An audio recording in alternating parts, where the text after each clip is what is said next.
I want to welcome everybody to our first event for the Spring Rights Literary Festival. As you know, probably because you went to our website to sign up, there are 21 more events between now and November 29th. And then we have 8 workshops. I just scheduled another one today. We have 8 workshops running from December through March, writing workshops. So please check out springrights.org. So I'm just continuing to admit people in. I want to introduce myself. I am Robin Schwartz. I am the Program and Grant Director of the Community Arts Partnership of Tompkins County. Spring Rights is just one of our programs, and we have events and grants and services for the Tompkins County arts and artists. Our website, if you want to check it out, is artspartner.org, and it's at the top of the chat along with the Spring Rights website. I want to introduce Leah. Leah has her video off. Leah Davis, you can see her. She's a technician on the call, and she's available if any of you ever need some help. If you're doing, there she is, yay. If you're doing a Zoom call. I want to thank our sponsors. Our sponsors are Ithaca College, Wegmans, M&T Bank, the Odyssey Bookstore on Green Street, the Ithaca Marriott. We have also received funds from New York State Council on the Arts and Poets and Writers. We are very, very, very, very, very grateful for their support this year, as we did lose some other support. If you would like to support this event, I'm putting up a PayPal link into chat, totally optional.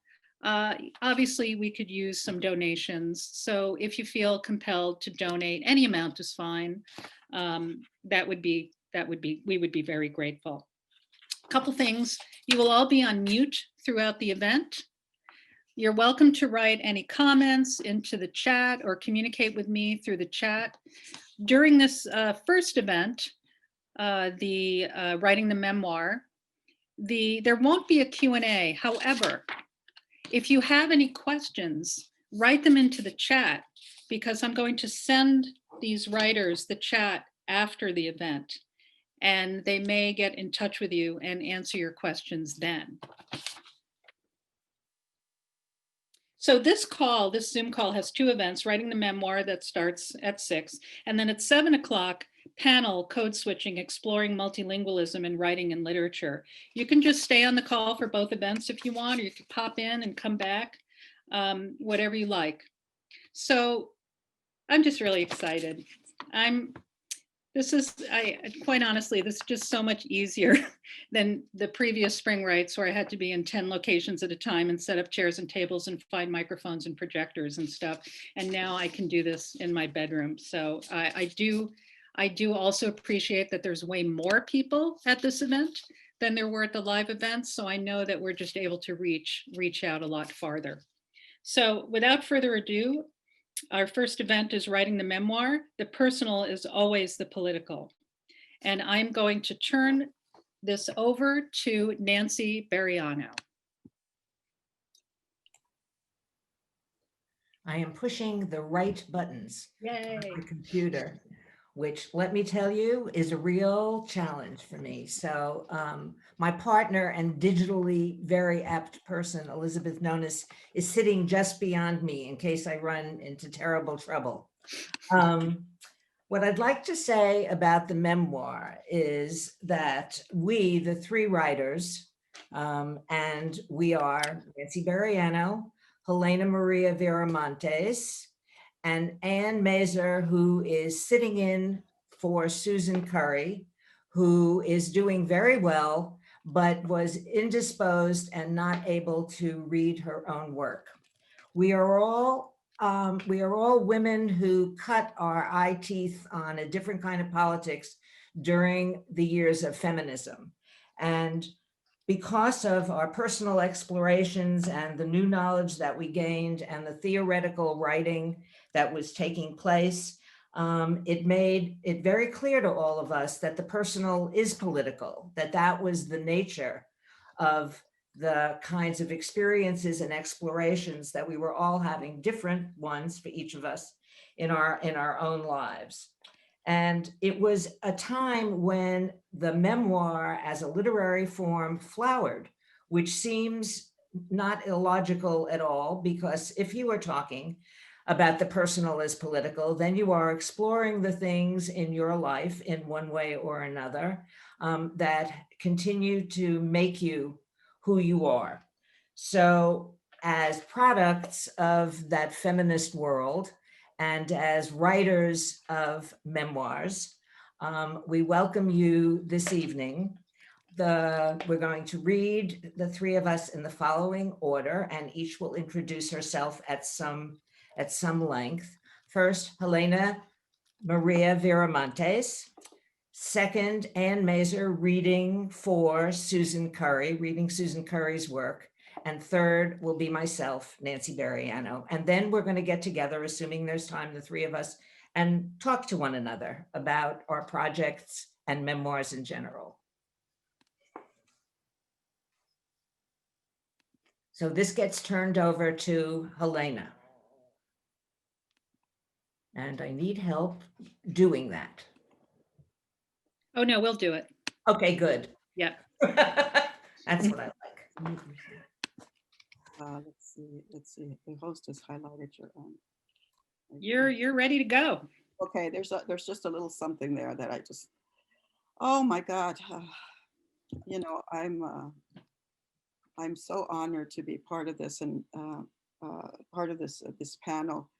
My name is Elena Maria Viramontes, and I'm the author of 2 novels, Under the Feet of Jesus and Their Dogs Came With Them, and a slim collection of short stories titled The Moths and Other Stories.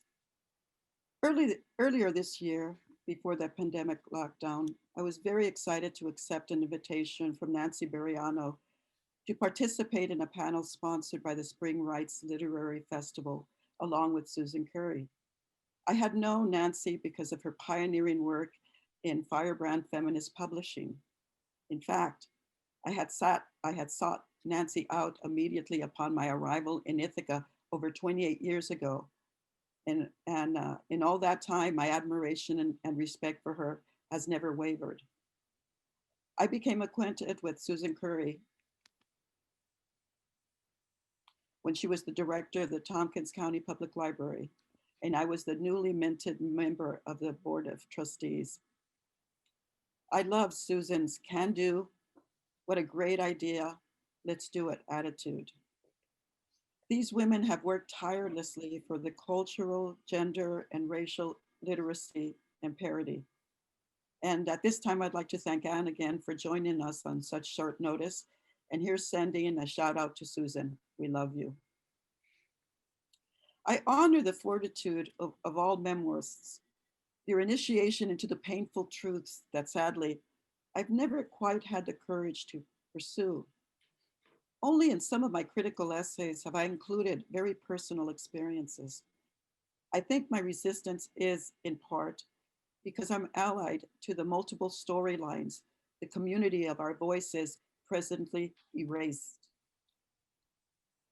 On the other hand, I can argue that it is through the fiction that I have become a memoirist, especially in this new novel in progress, The Cemetery Boys.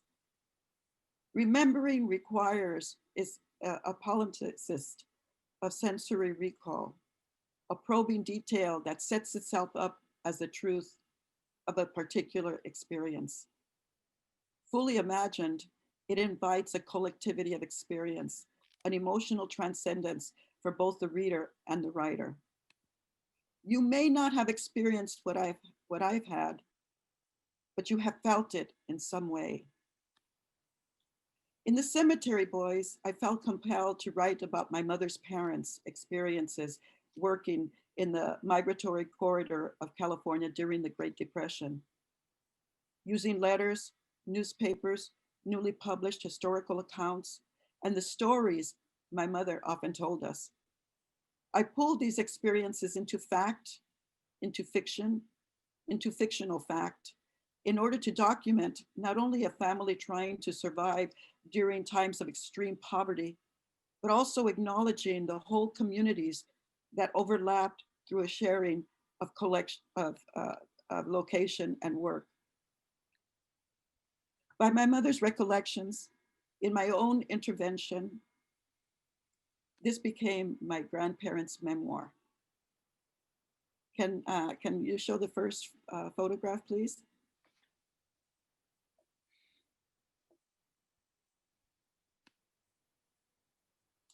Oh, this is there you go. Those are my grandparents. That's Ignacio and Ambrosia Labrada. This was taken in the 1940s, and this where they're standing is the house that now my brother lives in. So there's, I mean, it was they've lived in Los Angeles. They had lived in Los Angeles since 1904. Can I have the next photograph, please? This is the family. The middle uncle, my tío Jose, died shortly after this photograph was taken from tuberculosis. To the right, those two young men, those two young children, eventually both fought in World War II. And that the small child in the dress in front, that is my mother. Thank you. Now allow me to read a short passage of the novel, just for you to get an idea of what I'm developing in honor of my mother's recollections. Her story that she never had the ability to be able to say. Once they reached their destination, say at the outskirts of the Ingram farm in Poplar, perhaps Simi Valley's apricot ranch, in Delano, where there might be vacancies in the government-sponsored Camp 101, the boy accompanied Pa to canvass for harvest news, collect labor updates, because winds of discontent, picket lines, and police bulls, merciless deportation officers posed just as much danger as the lawlessness of the fields where everyone worked in deep chilled mornings or under a 3-digit degree sun below the radar of what was fair and safe.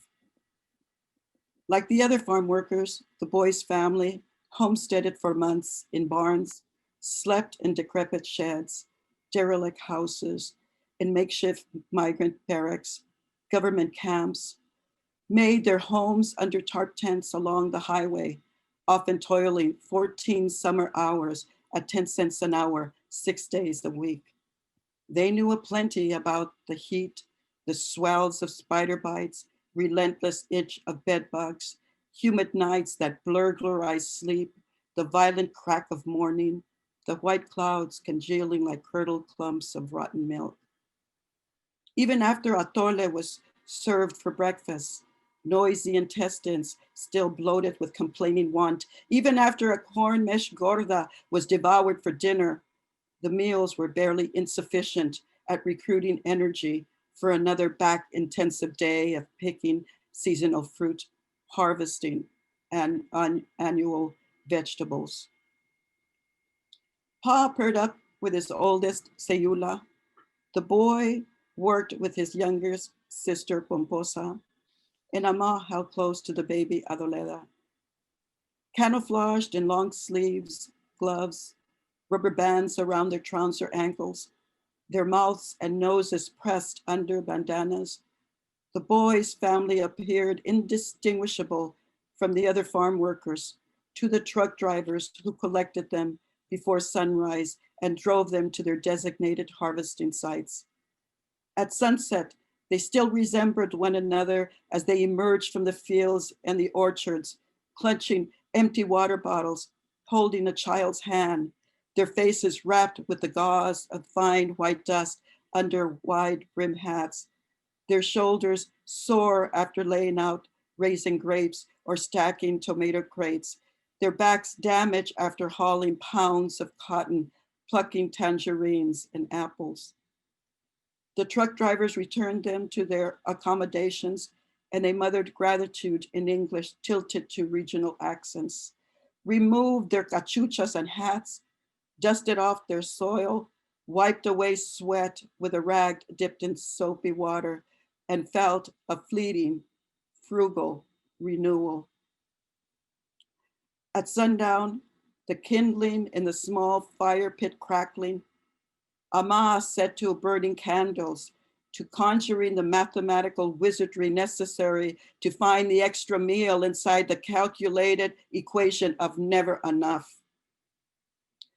The boys in the other camps collected firewood, scrubbed their respected fire pit grates, raked the cinders clean. The girls in the other camps chucked the corn, boiled okra or nopal, measured the bacon grease, fetched water in the kettle.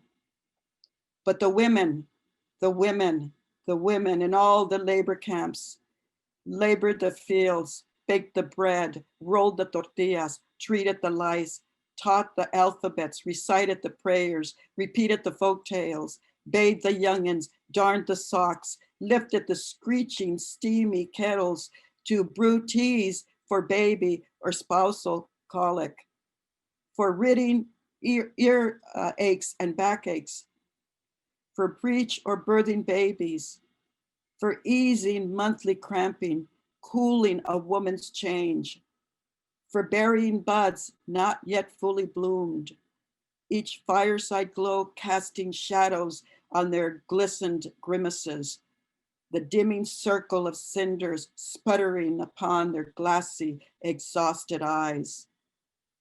Dishes cleaned, candles extinguished, the children cocooned atop corn husk beds, a weak drone of nocturnal insects over somebody's dozy harmonica bedtime tunes. The women waved their kerosene lanterns at one another, the lone lamplights like sparks of fireflies, the coal black night tightly wedged between them. Thank you.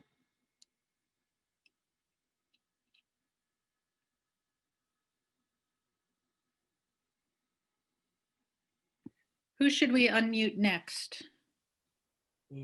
Anne. Is it Anne? Okay. Anne. So Anne Mazer. Do I need to accept? Can you hear me? You're all set? Can you hear me? Yep. Great. Okay. Hi, everyone. I'm Anne Mazer, and I have the honor of reading for Susan Currie tonight, as well as being here with Helena and Nancy. I'll be reading an excerpt from Susan's memoir about her childhood experiences at the Mississippi Preventorium. Arrival. One bright sunny day in May of 1959, after Sunday school and Dr. Sim's sermon at Central Presbyterian Church, my family had a special midday dinner of fried chicken, buttermilk biscuits, field peas we had frozen the summer before, and my favorite dessert, banana pudding with vanilla wafers. Then, later on in the afternoon, when the sun and humidity began to seriously settle on the land, we drove south on Highway 49 to the Preventorium. My mother brought my great Aunt Bessie on the trip, thinking she would distract me. I sat alone in the middle of the back seat, looking at the small suitcase on the floorboard behind my mother. I wondered why there was only one suitcase, while there were 3 of us in the car. Aunt Bessie was my maternal grandmother's elder sister, plump and quite eccentric with her red dyed hair, bright ruby red lipstick, and a ready laugh that came often and easily. I loved spending time at her house, lounging on her huge old-fashioned mahogany bed. Her grandmother's, she said, that was so tall that I had to use a little step stool to get into it, falling into the deep mattress and big plush pillows. She would often invite me over to spend the night, and she and I would spend time looking through her black lacquer jewelry box with inlaid mother of pearl flowers on the top. I thought it the most exotic box ever and imagined that it came from faraway lands. But my mother told me it probably came from the TG&Y, a local 5 and dime store. Aunt Bessie would point out pieces of jewelry given to her by her husbands. She had married 3 times, twice to the same man. Even though Uncle Oscar had been my uncle twice, he was a dim memory. I had a sense he had been to our house for dinner, but I couldn't picture his face, only a vague image of a tall, thin man with dark hair. My grandmother and mother did not care for him. I could tell by the way their voices sounded as they said his name when Aunt Bessie was not in the room. For me, he faded into insignificance in the presence of Aunt Bessie's colorful hair, lipstick, and mismatched bohemian clothes. Aunt Bessie was not always in favor with my mother, who did not approve of her common ways, inappropriate laughter, and loud speech. To me, she was fun, free, easy, and different. I was glad she was along for the trip. For a while, I rode on the back of the car, kneeling on the seat with bent knees, leaning forward with elbows on the space underneath the rear window, feeling the heat of the day coming through the windshield. I wiggled one foot to the rhythm of the car as we hit the streaks of tar on the old highway that caused a thump, thump, thump sound when driving faster than 30 miles an hour. Out the back of the car, the 2-lane highway was a straight gray ribbon stretching endlessly into the horizon behind us, with white dashes down the middle and lined on either side with lush, long, needled green pine trees. I leaned far into the back window area to look up into the trees, feeling the hot sun through the glass. Sometimes the pine trees grew so thickly that telephone poles were pushed out of the ground, leaning askew with wires hanging. I had the feeling that if I glanced away, even for a second, the forest and trees would overtake the highway and our car, and even the 3 of us. As we traveled along Highway 49, I entertained myself by making up sentences using the names of the towns on exit signs that my mother read aloud as we passed. Hazel Hurst her head, or Hattie's burger wouldn't fry, and even Mendenhall is where we mend and sew. I giggled secretly to myself at each reuse of the names. We stopped for gas and I climbed over onto the front seat of the car to sit between Mama and Aunt Bessie and rummage through my mother's purse.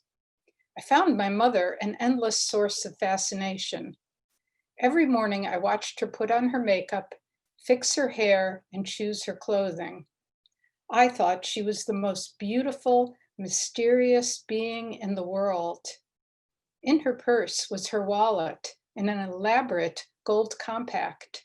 Under these, along the bottom, I found pennies, crumbs of tobacco from her pack of Lucky Strike cigarettes, and a lipstick, which I took out and opened to see the color, sniffed to catch the sweet cosmetic odor, and then replaced the cap.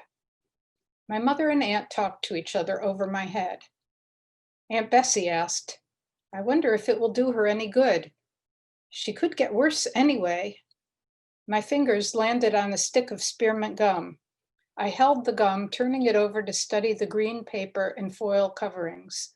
While I wasn't paying close attention, I knew my mother and aunt were talking about where we were going.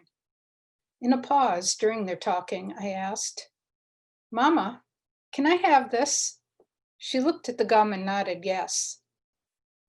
I didn't know what else to do but what the doctor told me. "She's never been the same since Ed died," my mother said. I looked at my feet, feeling a little deflated at the mention of my father. I had turned 6 just 2.5 months ago, and he had been gone since I was 4. I had spent most of my 5th year of life in and out of St. Dominic's Hospital with asthma, bronchitis, and respiratory problems. While I hated the poking and prodding of my body, the doctors and nurses waking me in the night, there were parts of the hospital that were not so bad. Most of the nurses were kind, and I liked the quiet coolness of the room. One of the nuns, Sister Mary Roberts, brought me a set of angels with wings she had made out of the cone-shaped paper cups from the water fountain station. but I absolutely hated the shots and the oxygen equipment on my face. I often tried to talk the doctors and nurses out of giving me the shots, saying, wait, I have just one more story to tell you. At first, the doctor or nurse would pause, hypodermic needle in hand, listening as I made up a story on the spot about the Ivy Leagues clinging to the brick wall outside my hospital room window. But after a while, they would either smile and continue or frown and give me the shot. At home, there was a constant battle for me to eat more. My mother, as well as my aunts, grandmothers, and Mary, our Black babysitter, all tried every method to get me to eat something, anything. My mother and Mary invented a game of making the food on the fork or spoon appear to be flying. Look, it's a tiny airplane coming to your mouth. I would oblige them every once in a while, but I was not interested in food. I wanted our family back as it had been. I wanted my father back. Well, I don't know, but it can't do any harm, I suppose. Aunt Bessie spoke soothingly to my mother. I glanced up to see her expression, but she was looking out the car window, and all I could see was the back of her wrinkled, creased neck with red curls laying against her skin. After driving for what felt like forever, although it was less than 50 miles from our home, we turned off onto a road running parallel to the highway, drove over bumpy railroad tracks, and turned onto a large campus. We drove along circular roads with deep lawns leading to numerous red brick buildings set far back from the road. Suddenly, it seemed, we were there, on a smaller curved driveway, directly in front of an enormous building, sitting atop a slight hill. Mama parked the car. We all sat very still for a few minutes, looking at the building until Aunt Bessie announced, "Preventorium." There was complete silence among the three of us, my mother and Aunt Bessie in the front seat looking out the car window, me having crawled over to the back seat again with half my body leaning out the window, staring at the building. Although I knew nothing about why we were here, I had understood somehow this had to do with me, with my poor health. I gazed from right to left, taking in the wide expanse of the red brick wings on each side of the tall front section. I felt a secret thrill of anticipation, not frightened, but curious. What was happening? Mama made the first move, opening her door slowly, getting out, turning toward the building, and with her arm on top of the car door, looking at the imposing structure. Aunt Bessie got out even more slowly, turning sideways on the car seat, huffing a bit, putting one leg out and then the other, stiff from the long car ride. I opened the back car door and looked behind me at the small suitcase. I understood it was for me, but I did not feel afraid. I felt calm as I watched my mother and aunt studying the building in front of us. Mama motioned for me to get out of the car. She pulled the suitcase from behind the seat. I rolled the window up, got out, and stood looking at the lawn and building. In sequence, as if timed, Aunt Bessie's car door slammed, then Mama's, and lastly, mine, each slam louder than the last. The walkway seemed to stretch endlessly ahead of us as we headed to the building, my mother holding my hand in hers and carrying the suitcase.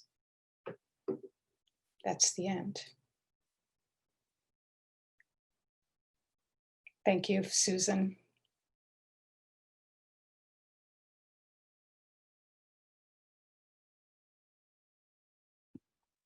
And now, Nancy, you are on again. Okay, my name is Nancy Bereano, and I'm going to be reading from a manuscript in progress. I wish it was progressing more rapidly, but nonetheless. And it's entitled Fanning the Flames, The Making of a Firebrand. It is a personal and political memoir looking at the intersections between my private life and the public life that I led at Firebrand Books. For those of you who don't know, Firebrand was a feminist and lesbian press in the 80s and 90s, and it was thought of by many people as the preeminent lesbian press of its time. And it was a very major part of my life. The part that I'm going to be reading is sections 1 and 2 from a chapter entitled Turn, Turn, Turn. 1. What had been most lacerating about my young adult encounters with deaths in my family was that they were not supposed to have happened. Yes, Grandma Frida died when she was old, and in that sense, one could say that her passing was not tragic. Difficult? Absolutely. Sad? Tear-soaked. But not completely counter to the reality that I observed was the proper order in which life and death unfolded, not PTSD inducing. My newborn first child, Randall Leland Kerp Bereano, died hours after he was delivered in November 1967. I never imagined such a thing would occur in mid-20th century America to a middle-class white woman who had observed all the pregnancy rules and prenatal care instructions and was a patient in what was known as one of the nation's largest and most respected military medical centers, Bethesda Naval. No one in authority acknowledged that medical incompetence killed Randy. No other explanation was offered. 3 months later, in February 1968, my younger brother and only sibling, Jonathan Daniel Kerp, was murdered, shot in the head in a drug deal gone bad just shy of his 20th birthday. What did it matter that he was from a good Jewish family, had been admitted to and dropped out of the University of Pennsylvania's Wharton School of Business, was handsome and intelligent, and could palm a basketball? He made many bad decisions that ultimately left him dead, his parents bereft, his sister, me, emotionally bludgeoned. When I sorted through my father's possessions after he died in 2004, 35 years later, I found the bloodied dollar bill he had taken from his son's wallet, folded tightly and tucked into a corner of his own wallet. My dad had gone alone to identify Jonathan's body and was told by the police to take whatever he wanted from my brother's apartment before they tossed it. The guitar our grandfather had gifted him with for his 13th birthday was missing, and there wasn't much of anything else lying around. I still have the tall, slender pewter pitcher that Jonathan had given us as a wedding present several years earlier. Now it sits on the top shelf of one of the bookcases in my study, almost grazing the ceiling and collecting dust. I think of my brother each time I light a yahrzeit candle or clean the room. My father, a charming, smart, sociable guy, the life of the party without benefit of alcohol, permanently lost some of that grace. My mother, who began holding her emotional cards even closer than she had in the past, never spoke of Jonathan again in my presence and silenced any attempt at conversation about him.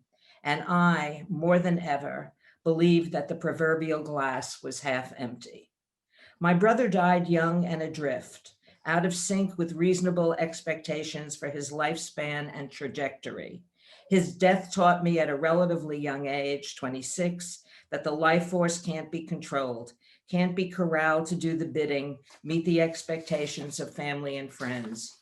Jonathan seemed to have had trouble fitting into his skin for most of his teen and young adult years, and the help that had been offered suggested to him missed the mark. Although he still showed some of the sweetness and warmth that I remembered from earlier days growing up together, hours that he spent with his erector set, a Lego precursor, sprawled out on the floor, happily building complicated structures. Most of those at-peace parts of him had disappeared.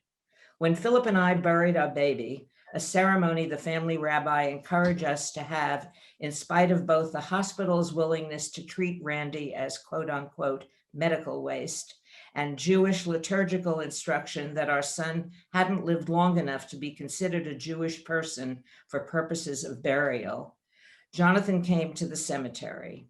He was very thin, almost gaunt, his suit hanging off him. He told us he was barely eating in order to beat the Vietnam War draft. We hadn't spoken in several months, no brief hellos or talk about anti-war politics, his resistance, my activism. But he showed up. It is this Johnny boy that I try to remember. He was caught up in the labor pains of a society in the late 60s being pushed to transition, being forced to open up. Fighting authority spoke to him, and then it sucked him in and swallowed him. As the lyrics tell us, he clearly did not die in the right season of his life. I was pretty numb to the horror and misery unfolding around and inside me at my brother's funeral. I sat between my husband and the husband of a close friend who had known Jonathan as a child.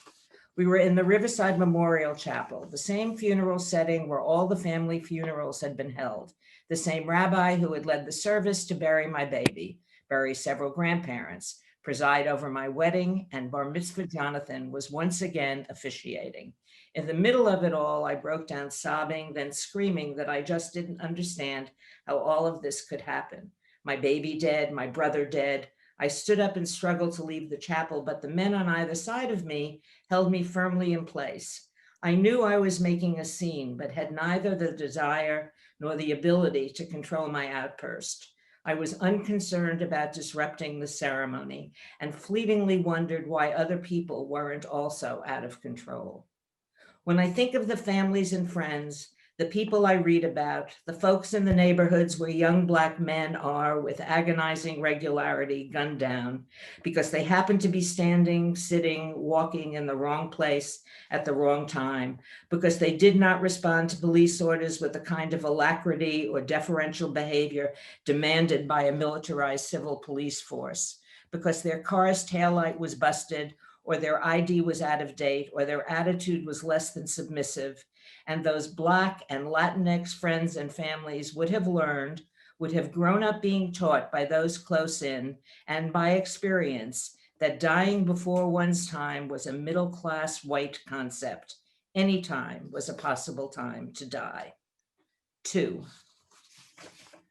Firebrand published 104 titles during its 15 years.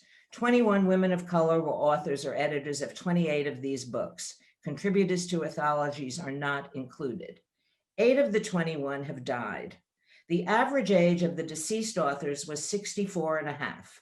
That is 10 years younger than the average projected death age of white women in the United States. Only one white author died during this period of time, and that was Leslie Feinberg, a groundbreaking trans woman who was grossly mistreated by the medical profession because of her gender identity. There's something in addition to tragedy and grief that one has to grapple with when people die in a different order than they were supposed to. The mean life expectancy for various racial and ethnic groups of women in the United States is adjusted yearly, but the differential between white women and groups of women of color, excepting Asian American women, has never been less than 5 years. The statistics vary, and there are differences within as well as between various racial and ethnic groups. But the one factor that all the studies agree upon is that white women in aggregate live longer by a significant number of years than women of color. This is attributable, according to the experts, to the differences in economic resources, healthcare availability and quality, and general living conditions, including the stresses of being othered in a white heteronormative society. There is even the concept of quote unquote racial weathering, advanced some 30 years ago by Dr. Arlene Geronimus at the University of Michigan, which describes the early adulthood onset for Black women of health deterioration caused by long-term relentless stress. No big surprise, really, especially in light of the currently well-publicized racialized COVID-19 death figures. Nonetheless, when I first realized how this played out within a non-scientifically chosen group of women who happened to be Firebrand authors, I was taken aback, then deeply saddened, then angered. The social injustice, the waste and unnecessary loss of creative energy, the silencing, the acquired difference between chronological and biological age. The collective deaths of Beth Brandt, Barbara Burford, Michelle Cliff, Janice Gould, Audre Lorde, Rosario Morales, and Pat Parker became more of a shock than my brother's death when I viewed their individual deaths in aggregate. Having some understanding of the white privilege that structurally attaches to whiteness, it was before their time dying that seemed, with hindsight, depressingly predictable. And while there is certainly some attention being paid to health needs and inequities by progressive professionals and communities, there is too little keening and screaming about the racially driven disparities. They too, like my brother, died out of turn, but not as the biblical text popularized by both Pete Seeger and the Byrds assured us, turn, turn, turn, to everything there is a season, but as the systemic inequalities played out. Pat Parker, African-American, 45 years old. Audre Lorde, African-American, 58 years old. Carol Lefevre, Ojibwe, 63 years old. Leslie Feinberg, European-American, 65 years old. Barbara Burford, British Jamaican, 66 years old. Michelle Cliff, American Jamaican, 70 years old. Janice Gould, Maidu, 70 years old. Rosario Morales, Puerto Rican American, 71 years old. Beth Brandt, Mohawk, 74 years old. Think about the insight, the grounding in the dailiness of the natural world that women of First People cultures might have brought to the aging process of my generation and theirs. Those of us who lived through the civil rights movement, the women's movement, the mainstream absorption of LGBTQ life, the digital explosion into all aspects of our lives. How unfortunate that we have lost what they could have shared and taught us as they aged. Who better than Leslie Feinberg, if she had lived, to comment on the increasing acceptance of surgical and chemical interventions, as well as societal and political visibility, enabling a person to live their authentic life. Gender fluidity being discovered by young children, and with increasing frequency, lovingly supported by their parents. Multiple gender pronouns pushing on the language.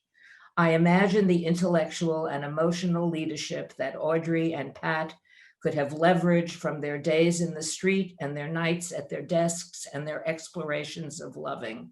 And what about the discussions exploring the political implications of intersectionality between Audre Lorde and Alexandria Ocasio-Cortez that we'll never hear or read?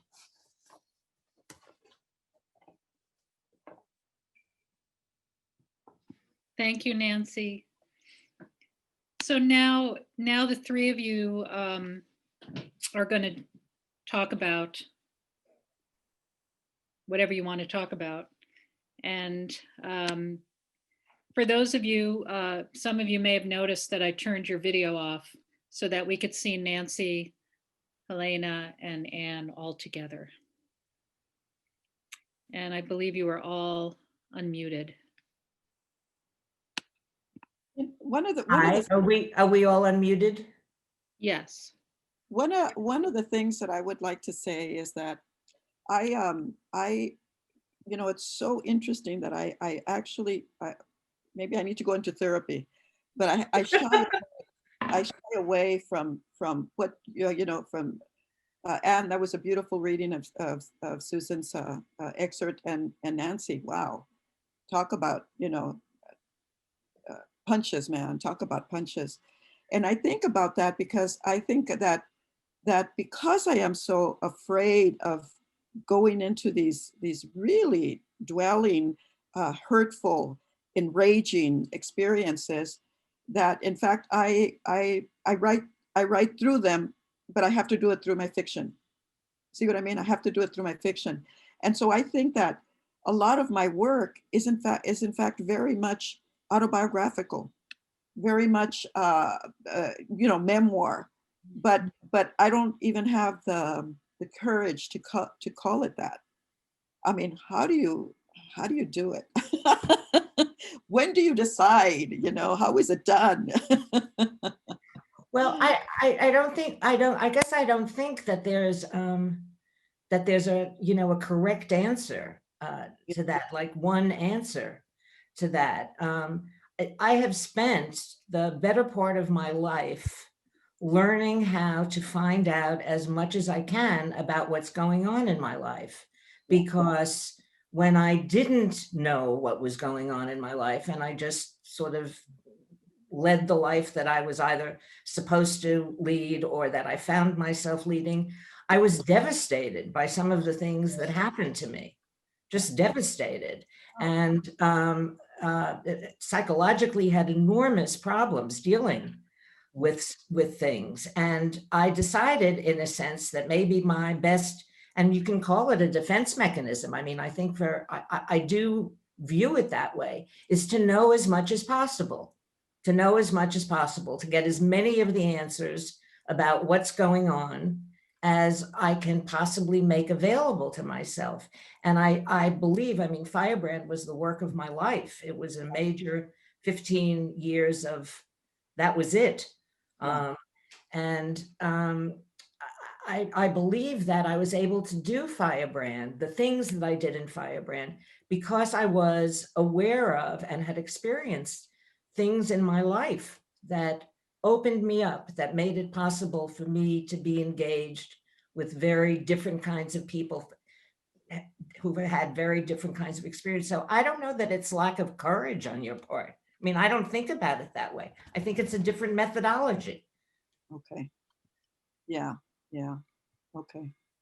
I'll take your word for it. I'll take your word for it.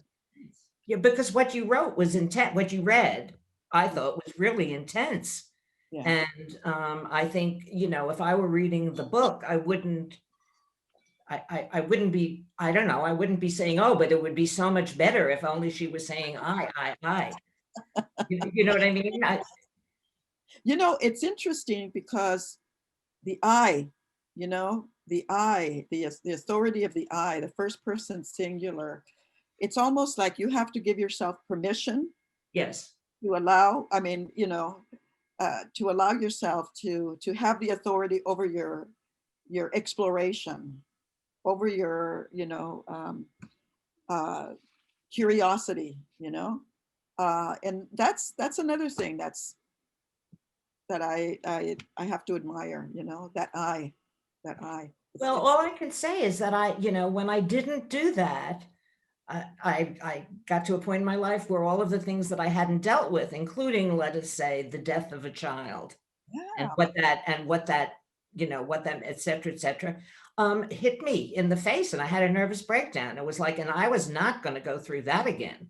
That was really clear to me. I had, in addition to good therapy, I had to learn whatever it was that I needed to learn so that I wasn't totally devastated by the things that I might have seen. Now, that I wouldn't have seen, but the breakup of a marriage I would have seen, the breakup of a long-term relationship things that I went through. And then awful things that happened just because I happened to be in the wrong place in the universe at the wrong time, sort of unpredictable. But it did give me a kind of opening of my heart, a level of empathy and engagement that I was not brought up to have, that I can't imagine how else I would have had that if it hadn't been that I had terrible things happen, and other people did too. So I had to listen to those be available to those other things. Wow. Yeah. I have a question for Helena. So when I was listening to your memoir, which I really loved, or your fiction actually, and I was wondering whether it came from stories you heard or the life you lived as a child. This interesting. Interestingly enough, having heard of my mother's stories, if that photograph, there's two older women in the background of that photograph. Those are my two eldest aunts. And they were remarkable storytellers. They really, I mean, just about anything, you know, on how to make soap, how to, you know, they loved my grandfather very much. There was all these stories. So I felt, I mean, the project that I started doing, I started thinking about my uncles, and that my uncles were, even though my favorite uncle, who my son is named after, my tío Kiko, um, you know, was in the Pacific Theater in the Philippines and in Okinawa, and I mean, virtually came back as a very young man and suffered for the rest of his life from post-traumatic stress syndrome. But of course, we didn't know. Mm. And then we have, you know, documentaries that never show, you know, Chicanos or Latinos that were in these wars. And so it was very intimate to me that I should do something with that. And as I was excavating for his stories, that's when I started looking at my mother's stories. And so coming to realize it's interesting, Nancy, that the way you do this intersection, because what I was trying to do is that as you know, as you're telling your family story, what becomes your family story becomes a community story. What becomes a community story becomes a, you know, a movement of peoples. And so as a result, you know, I've enlarged, I've enlarged this novel so much, but then I have to go back and really, but I really feel very close to the fact that it is my mother's story. You know, this particular section is my mother's story. She's the pomposa. She's the pomposa. That's her there, and you'll see her in another novel. In the wings, you know, you'll see her in another. I'm captivated by this time because it forces me to make things up at the same time, but to be very truthful to the experience. Mhm. So that's, I mean, it's an interesting sort of way that I'm trying to work it out, you know. It felt so real. Yes. Thank It felt so real when you were reading it, the bandanas over the face and the rubber bands on the pants, and just everything kind of brought it to this life. And it felt like I was hearing a memoir, actually. thank you very much, and that's a big compliment. Thank you very much. Thank you. You know, and I think coming from a white middle class family where other than trying to instill what the Jewish stories were in my family in terms of people's histories, okay, not religion, but the places that they came from and the things that they had gone through sort of as a people. Nobody wanted to dig. I mean, it was a kind of middle class assimilation. You were supposed to look a certain way and act a certain way in terms of middle class expectations, marry the right person, do the right things. So I didn't have in my childhood, I was not aware of any kind of palpitations and upheavals and all of that kind of stuff. There was some that were hidden, I mean, consciously hidden from me as a child, but I did not experience those kinds of things until I was a young adult, which is why it sort of smacked me at the other side of my face. I couldn't believe it. How Yeah, could that possibly happen to me? I've done everything right, yeah, how I yeah, thought about it, yeah. which is a very limited view. You know, and as children, I mean, my mother grew up in the same area where I grew up. I mean, there was no you know, my grandfather came over the border in the 1900s. In the 1904, by 1904, he had met my grandmother and had my first aunt, my dear Andy. My mother was born in 1920, you know, so looking at the sort of the history, the migration, the Great Depression, World War II, you know, my family is all involved in that. And so there's no way that I could um, not write about it without digging into that historical. And you know, there was no innocence in poverty. There is no innocence in poverty. You know, it's you know, it's there's a what I learned from my sisters was a creativity and an imaginative way of circumventing the poverty and including the patriarchy. I mean, you know, we lived in a huge patriarchic system with my father, also culturally patriarchic. And he, you know, he was, you know, our family was female heavy. Um, he was a batterer. I mean, he battered my mother. He used to beat her up. And I, for a long time, I could not even uh, think of ways of writing out men. I couldn't even do that. And it wasn't until I really thought about the fact that I wasn't writing men out because of my, you know, this incredible block I had with my father, that I started thinking. I mean, doing the work that you talk about, Nancy. I started just really thinking about my father's life and what made him do this. And I was able to come up with a story, not to forgive him, but at least to try to understand the social, economic, cultural fucked upness that he was involved in, that he was involved in outside of the home. So when he would come in the home, this was his domain. So I thought about that, wrote a short story, and then after that, I just released that story, and I was able to write male characters.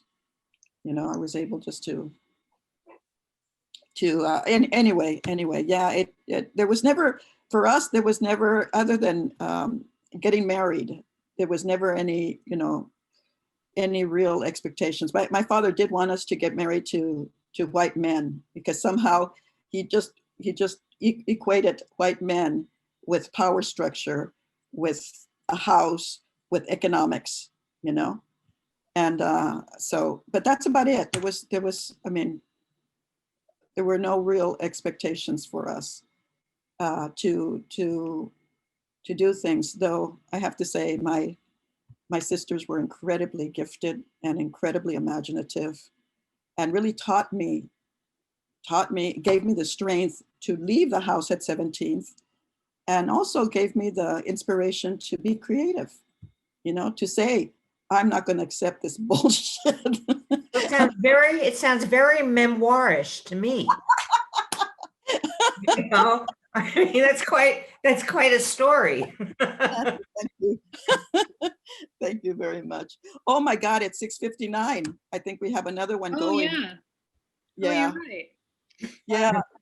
Oh, this has been incredible. And thank you so much. Nancy, as always, you're fantastic. Love you guys. Love you Thank guys. you, You, everybody. Thank you so much. honor. Thank you so much for doing this. Thank you, Anne, for stepping in, really, at the last minute. Thank you. I'm honored to be part of this. Oh, with a you guys. pleasure, a pleasure. And you are very well published. I saw the list of your books as I was trying to get in touch with you, so it was quite exciting. And Robin, thank you for road showing this whole thing. Oh, yeah. And Leah, thank God for younger women like yourself who are not in any way intimidated by all of those buttons. That's a great I ending. guess since I've been at my job for so many years, I've always gone, I have to learn things. I have no choice, you know, and it's good. Well, thank you so much, everyone. This was just an amazing, amazing first event for the Spring Rights Literary Festival. This has been taped, everybody. So we will put up videos of all the events if you want to watch again or share them. Great, great. Thank Thanks, you. Robin.